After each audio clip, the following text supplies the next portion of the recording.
Good morning. DElEd second year का exam होने वाला है और आज हम इसी डीएलएड सेकंड ईयर के जो सब्जेक्ट्स हैं कुछ उनके टॉपिक्स के बारे में जानेंगे।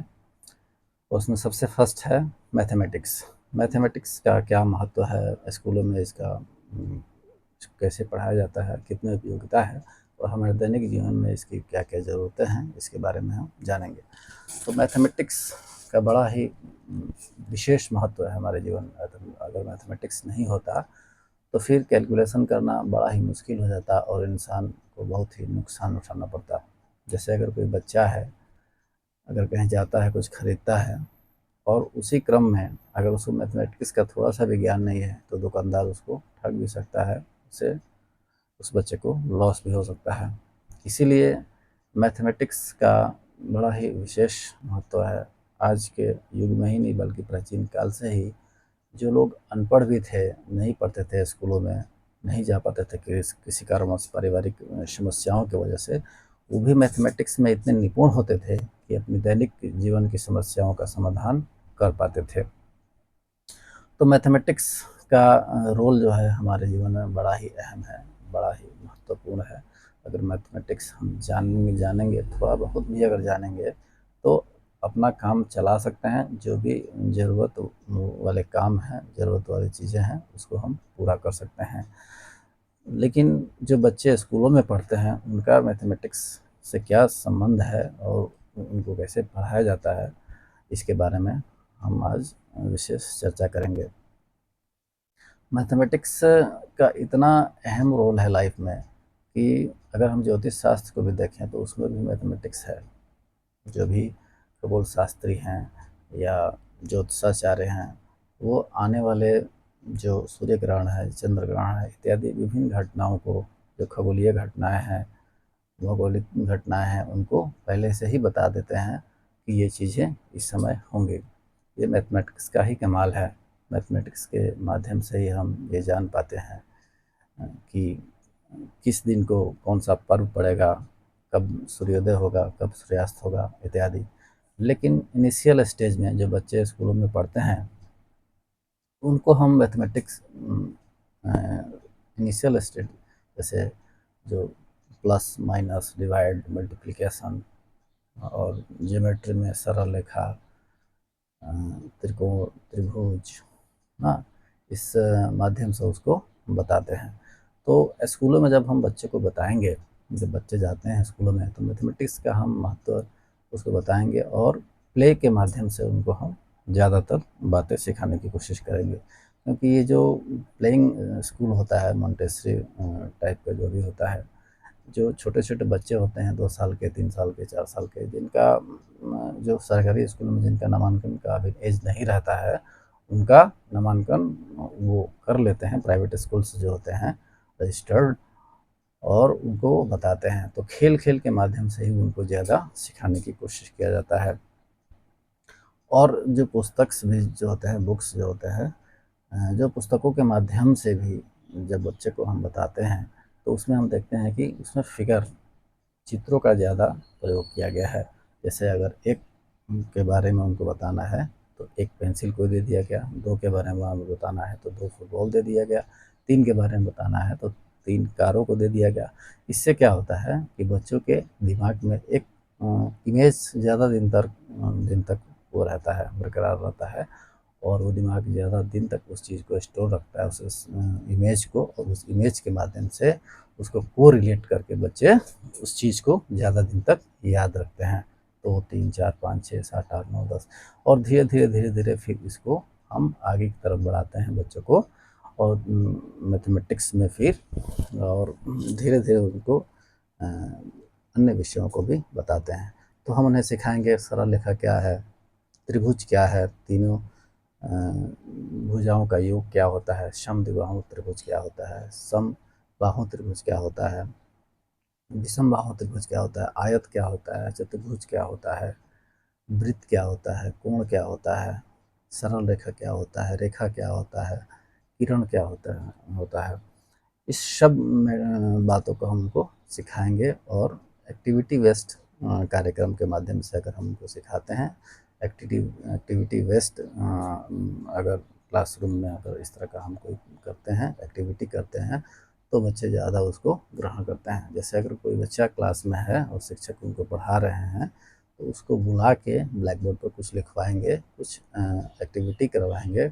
जैसे अगर 1 से लेकर 100 तक की संख्याएँ हैं और उसको हम लिख कर उनको बताएँगे कि अगर वो जानता है उन संख्याओं के बारे में, तो 10 कहाँ लिखा है उसको सर्किल करो, 20 कहाँ लिखा है उसको सर्किल करो, 5 कहाँ लिखा है उसको सर्किल करो।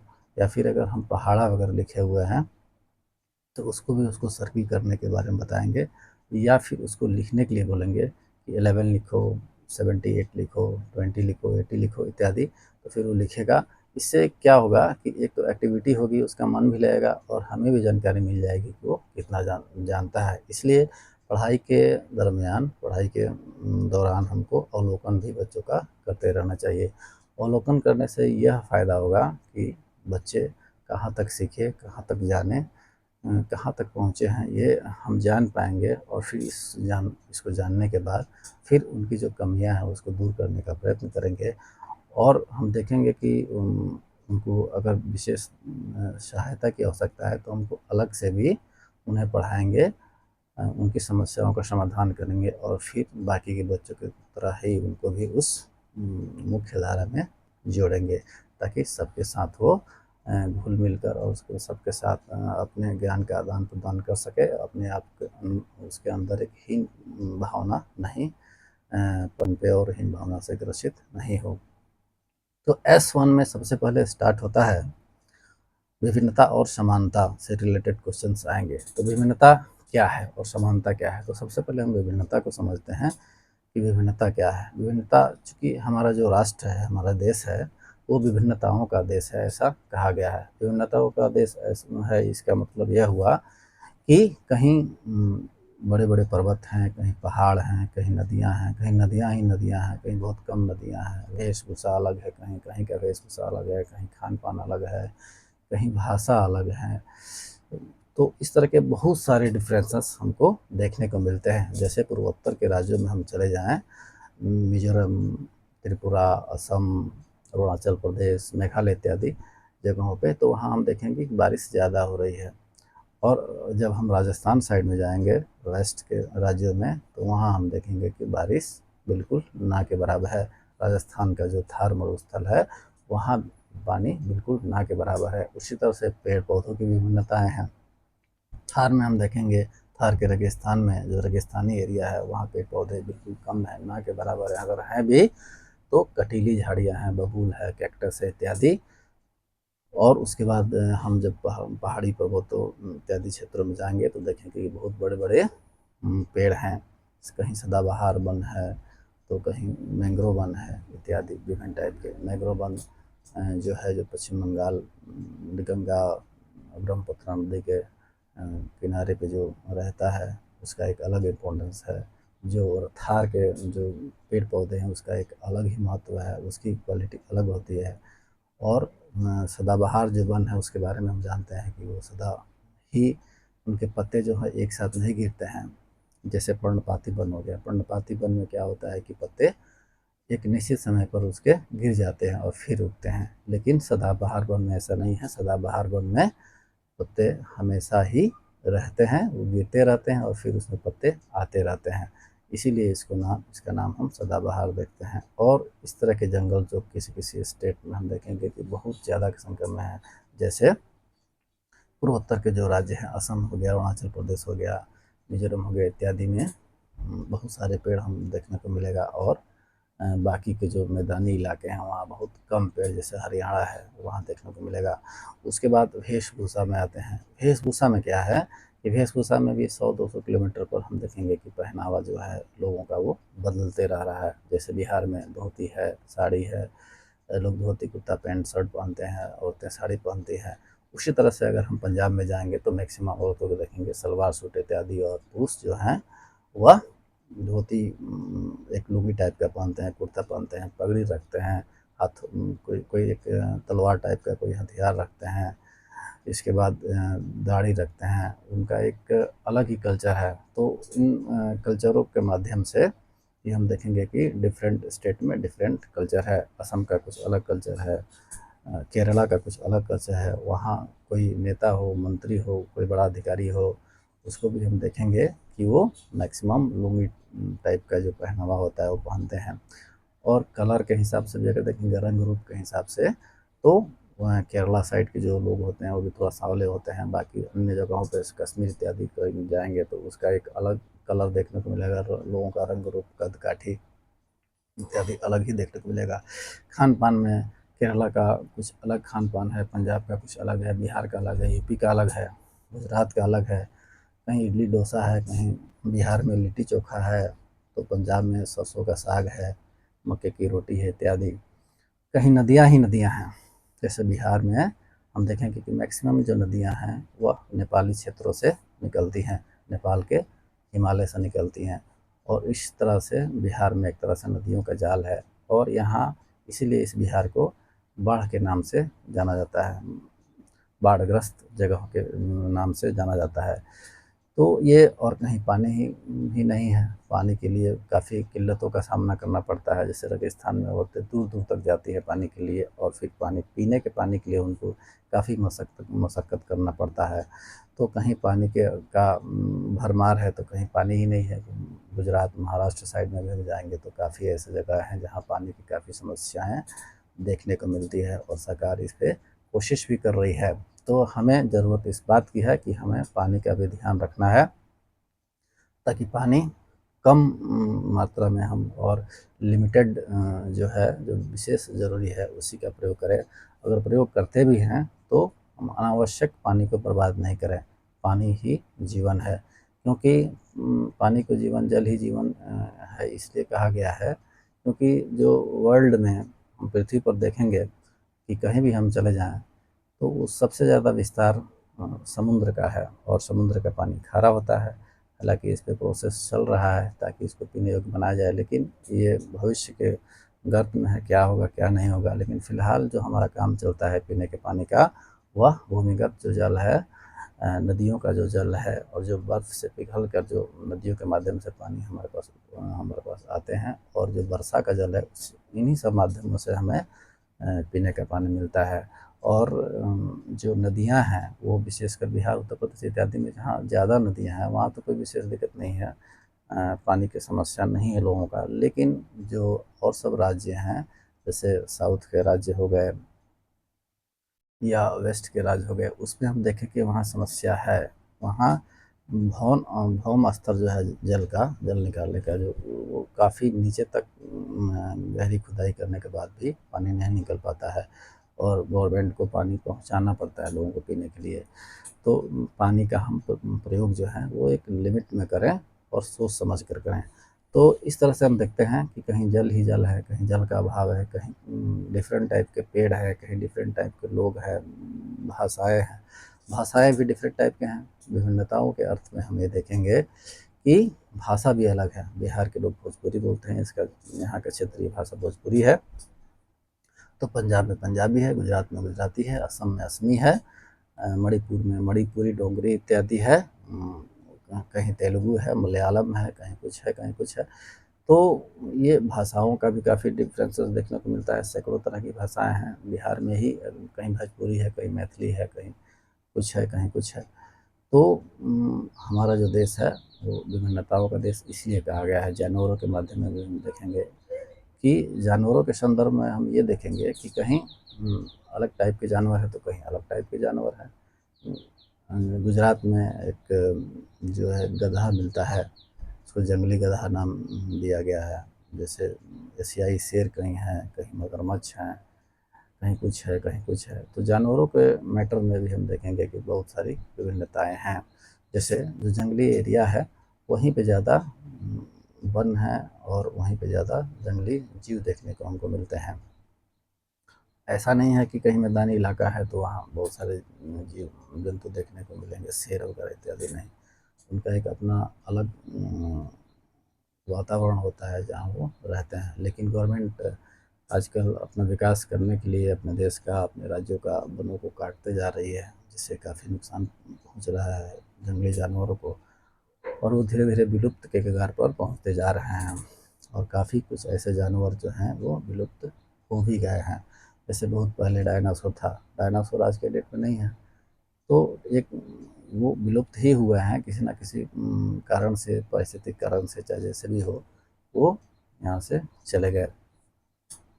तो हम विभिन्नताओं के बारे में देखें, उसके बाद हम समानता के बारे में कुछ जानेंगे। समानता क्या है और समानता का क्या महत्व है, स्कूलों के संदर्भ में इसकी क्या उपयोगिता है। समानता, समानता अर्थात समभाव, एक समान संकल्पना जो हम करते हैं कि हर चीज़ समान हो।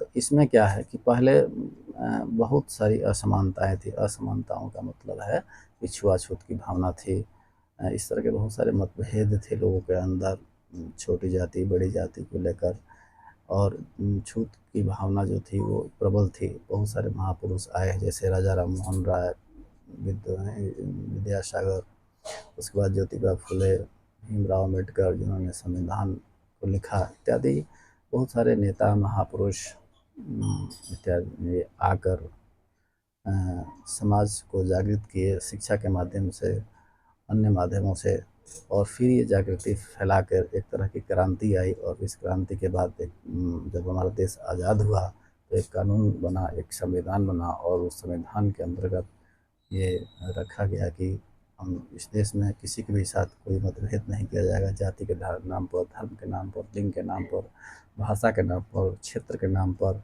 किसी भी तरह का कोई असमानता नहीं होगी। समान काम के लिए समान वेतन होगा, हर तरह की एक समानता देखी गई। लेकिन इसका मतलब ये नहीं है कि अगर किसी की आय, अगर सपोज दैट 1 लाख है तो सबको 1 लाख रुपए दे दिया जाएगा, या उसको सबको काम के हिसाब से उसका बंटवारा होगा। लेकिन जो धर्म के आधार पर, जाति के आधार पर जो विभिन्न तरह की विभिन्नताएं थी, असमानताएं थी, उसको दूर करने का प्रयास किया गया है। और पहले की अपेक्षा आज के आधुनिक युग में इस पर काफ़ी हद तक काबू भी पाया जा चुका है। हालांकि गांव देहातों में हम देखते हैं इस डिस्क्रिमिनेशन का जो भेदभाव जो है, ये प्रचलन अभी पूरी तरह से समाप्त नहीं हुआ है, लेकिन लोगों के अंदर शिक्षा के माध्यम से ये जागृति फैलाई जा रही है। उनको जगाया जा रहा है, उनको बताया जा रहा है, उनको समझाया जा रहा है फिल्म के माध्यम से। किसी भी तरह का जो प्रोजेक्टर है, जो सोशल मीडिया है, फेसबुक है, इंस्टाग्राम है, इत्यादि अनेक तरीक़ों से, अनेक तरहों से उन्हें जागरूक करने का प्रयास किया जा रहा है। जगह जगह पे सरकार, जो गवर्नमेंट एक तरह का नुक्कड़ नाटक करवाती है। विभिन्न जब इलेक्शंस आते हैं तो उनको वोट का महत्व बताया जाता है कि वोट का क्या महत्व है। तो शिक्षा का बड़ा ही महत्व, और शिक्षा के माध्यम से ही समानता लाई गई है और असमानता को ख़त्म किया गया है। अगर शिक्षा नहीं होता तो आज भी लोग उसी पुरानी बुनियादी ढांचों में बंद कर रह जाते।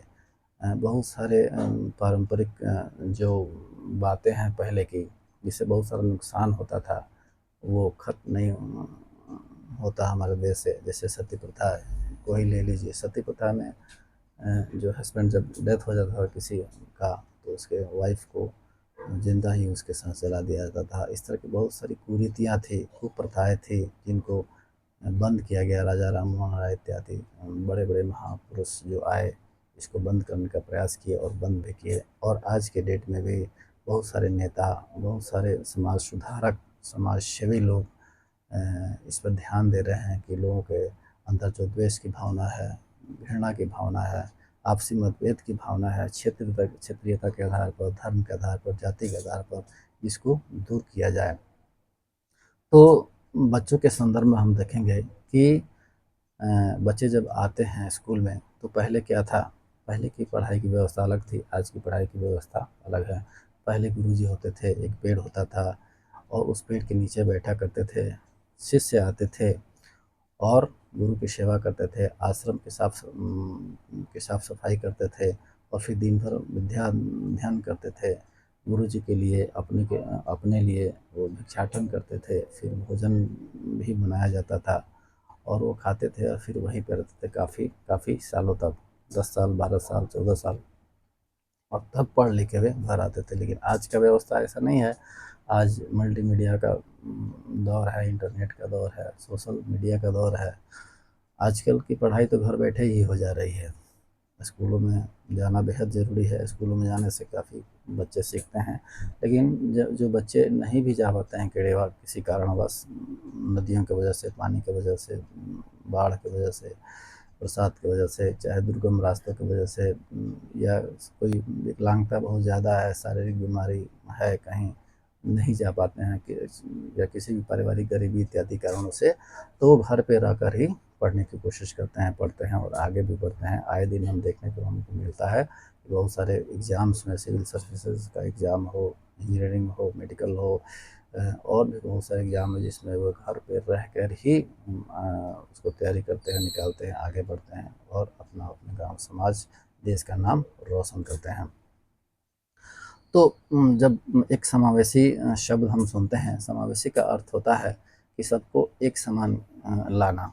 समावेश यानी कि सबका एक समान, एक जगह वो रहे, एक जगह पढ़े, एक जगह लिखें इत्यादि, इस अर्थ से हम समावेशी को लेते हैं। लेकिन पहले ऐसी व्यवस्था नहीं थी। पहले अगर कोई विकलांग बच्चा था, अगर कोई शारीरिक विकलांगता थी, अगर आँखों से देखने में पूर्ण दृष्टि विकलांगता है, अगर मस्तिष्क में उसको कोई प्रॉब्लम है, अगर दिमागी विकलांगता है, अगर हाथ से संबंधित कोई विकलांगता है, चाहे जैसे भी हो, वो उसको एक अलग जगह पे रखा जाता था, पढ़ाया जाता था, और बाकी नॉर्मल बच्चों को अलग जगह रख कर पढ़ाया जाता था। इससे क्या होता था कि जो विकलांग बच्चे होते थे, उनके अंदर एक हीन भावना पैदा होती थी कि हमें अलग रखा जा रहा है, अलग अलग पढ़ाया जा रहा है। तो वो पढ़ाई में अपना मन ठीक से नहीं लगा पाते थे, जिससे उनका हर तरीके से जो विकास होना चाहिए वो नहीं हो पाता था। फिर वो काफ़ी आगे नहीं जा पाते थे और अपना जो पढ़ने का जो सफ़र है पढ़ाई का, वो बीच में ही छोड़ देते थे और फिर अन्य कामों में लग जाते थे। लेकिन आज ऐसा बिल्कुल नहीं है। आज सभी बच्चों को स्कूलों में एक साथ रख के पढ़ाया जाता है। इसी को हम समावेशी शिक्षा के अंतर्गत जानते हैं। तो समानता के अंतर्गत हम यही देखते हैं कि सारे बच्चों को, चाहे वो किसी भी धर्म का हो, हिंदू हो, मुस्लिम हो, सिख हो, ईसाई हो, या किसी भी जाति का हो, छोटी जाति का हो, बड़ी जाति हो, तो ऐसी कोई दुर्भावनाएं जो है ऐसा स्कूलों में नहीं देखने को मिलेगा।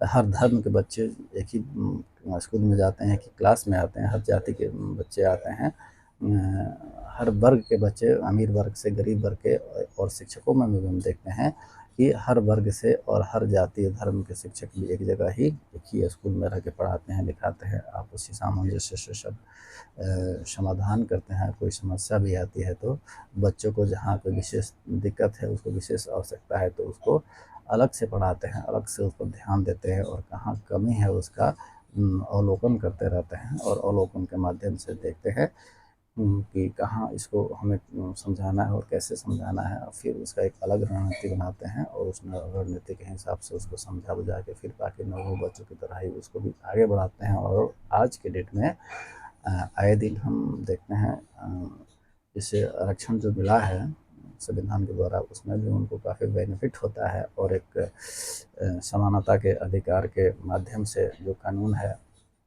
उनके माध्यम से भी उनका संरक्षण होता है, और वो आगे बढ़ते हैं, और हर एक बड़े से बड़े पोस्ट पर आज वो पहुँच रहे हैं, और अपने बुद्धि विवेक के बल पर वो आगे बढ़ रहे हैं। क्योंकि कोई भी कार्य जो होता है वो ताकत से ज़्यादा दिमाग से होता है। बुद्धि को इसीलिए सबसे बड़ा माना गया है कि जिसके पास विद्या है और बुद्धि है, उसके पास अगर किसी तरह की शारीरिक विकलांगता भी है, तो वो बड़े से बड़े कार्य को कर सकता है। जहाँ नॉर्मल आदमी, जो हष्ट पुष्ट व्यक्ति, हर तरीके से ठीक ठाक हो, किसी भी तरह की कोई विकलांगता नहीं हो, उसकी अपेक्षा वो व्यक्ति जो विद्या और बुद्धि में काफ़ी आगे है, वो कर सकता है, भले ही वो विकलांग ही क्यों ना हो। तो समानता के अर्थ में हम ये देखते हैं कि आज हर तरीके से समानता है। लड़कियों और पुरुषों और औरतों के बीच में जो असमानताएं पहले के ज़माने में थी, वो भी आज हमको देखने को मिलती है कि लड़कियां भी हर क्षेत्र में आगे जा रही हैं। कोई पायलट बन रही हैं, कोई आईएएस आईपीएस बन रही हैं, कोई इंजीनियरिंग के क्षेत्र में, कोई बैंकिंग के क्षेत्र में, कोई रेलवे के क्षेत्र में। जो काम पहले पुरुषों को लगता था कि ये लड़कियाँ या औरतें नहीं कर पाएंगी, वो आज औरतें कर रही है। आज गाड़ियाँ चला रही हैं, ट्रेन चला रही हैं, प्लेन उड़ा रहे हैं, तो बड़े बड़े अफसर्स बन रहे हैं, डॉक्टर बन रहे हैं, इंजीनियर बन रहे हैं। तो हर क्षेत्र में लड़कियां भी आगे हैं। तो एक समाज को एक मुख्य धारा में लाने का कोशिश किया गया है। हर जगह एक समान भावना को रखा गया है, ताकि लोगों के अंदर एक आपसी प्रेम भाईचारा उत्पन्न हो और लोग को जागरूक किया जाए शिक्षा के माध्यम से। और शिक्षा ही ऐसा माध्यम है जिसका मशाल जलाकर हम हर वर्ग, हर धर्म, हर तरह के लोगों को जागरूक कर सकते हैं। और ख़ासकर जब हम बच्चों को पढ़ाते हैं तो इस पर हमें ज़्यादा ध्यान देना ज़रूरी है, क्योंकि एक शिक्षक जो होता है एक मार्गदर्शक होता है, गुरु होता है, एक आईना होता है समाज का, क्योंकि उसी के बताए हुए रास्ते पर बच्चे चलते हैं। और एक शिक्षक के अंदर अगर क्वालिटी नहीं होगा तो फिर उनकी जो डिमेरिट्स हैं, अगर मेरिट नहीं हो किसी शिक्षक के अंदर और डिमेरिट्स ही डिमेरिट्स हो, तो वो डिमेरिट्स, उन डिमेरिट्स को ही बच्चे ग्रहण करेंगे और फिर उनके उन्हीं आचरणों को फॉलो करेंगे और फिर समाज में आगे बढ़ के फिर उनका वो उसी का बातों को सीखेंगे, जानेंगे, उसका पालन करेंगे। फिर हमारा विकास हमारे समाज का, हमारे देश का, हमारे राष्ट्र का, हमारे राज्य का नहीं हो पाएगा जिस तरह से होना चाहिए। इसलिए शिक्षक जो होता है एक बहुत ही इम्पोर्टेंट, एक बहुत ही बेहतरीन रोल। कहा गया है गुरु ब्रह्मा गुरु विष्णु गुरु देवो महेश्वर गुरु साक्षात परम तस्मै श्री गुरुवे नमः।